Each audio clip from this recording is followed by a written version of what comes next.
her enticing fragrance of almonds. He flashed back to when she would ask him to rub her favorite almond lotion on the deliciously soft skin of her back, and the way one thing led to another. He remembered all over again why he'd fallen for her. Remembered as if it were yesterday. He reached for her hand, but she pulled away. He adjusted the rearview mirror to deflect the lights of the vehicle behind him. Out here on the plains of central New Mexico, where everything sat at a distance, he appreciated a smooth ride.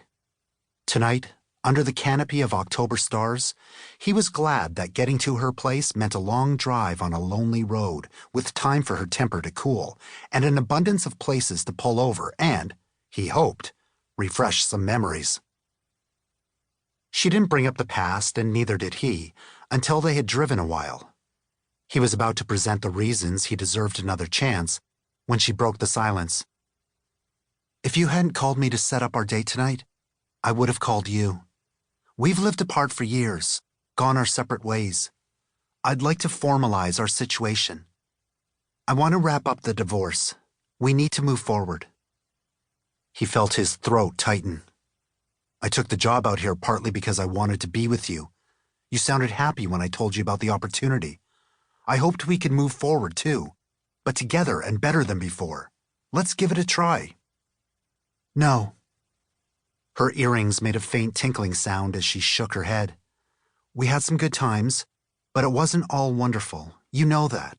That's why we split. We listened when our hearts spoke years ago, and we moved on. I'm thrilled for you professionally. It's wonderful that you have this great job. You're a fine man, smart, even handsome for a middle-aged Bilagana." He heard the smile in her voice, but it didn't soften her message. "I was done with our marriage when I moved out. That hasn't changed.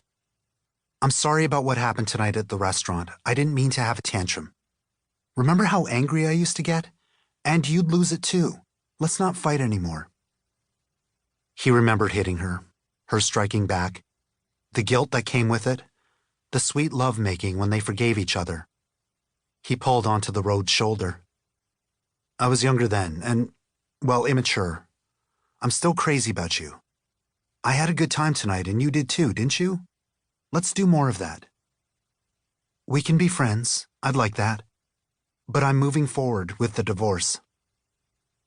He felt every ounce of good energy from the evening drain away. "You don't have to worry about my black moods from our old days. I have that depression under control.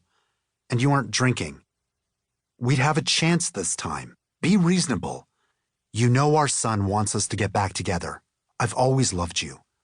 My life would mean so much more with you in it." He noticed her shifting in the seat next to him, her motion releasing a hint of perfume into the car's darkness. Was she getting ready to put her hand on his leg? To acquiesce? No. She seemed to be looking for something in her purse. "New Mexico has no-fault divorce.